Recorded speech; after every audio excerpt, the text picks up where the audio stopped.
ce petit détail qui fait toute la différence. Il vous est sûrement déjà arrivé de changer d'idée à la dernière minute, car votre décision vous faisait vivre beaucoup trop d'émotions intenses. Votre enfant est malade, votre supérieur n'est pas d'accord avec votre façon de faire, une voiture qui décide de freiner à la dernière minute. Votre vie et vos émotions sont prêtes à appuyer sur le bouton « Alerte ». C'est à se poser la question « Est-ce un adversaire pour moi ou un allié ?»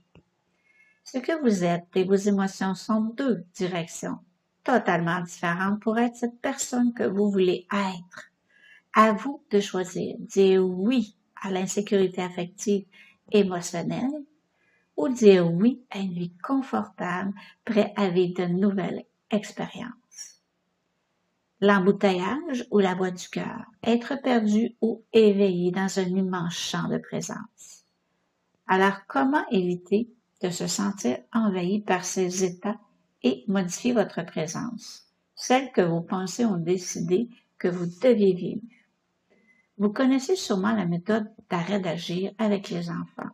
Alors, pourquoi pas aller dans la même direction avec vos émotions pour qu'ils puissent devenir vos alliés? Les voir comme des points de référence seulement. Quand les émotions changent mon bien-être, je décide de fermer le rideau en tapant des mains pour faire signe à mon esprit de cesser. Ou je trace tout simplement autour de moi un arc-en-ciel avec le sourire. J'ai le droit à une stabilité personnelle, familiale, sociale et professionnelle. Se sentir confortable à vivre de nouvelles expériences fait partie de mon choix de vie. J'espère sincèrement que ce contenu vous a inspiré et vous permet de vivre un petit peu plus de présence et de conscience. Pour ma part, j'ai découvert plein de trucs, une mine d'or.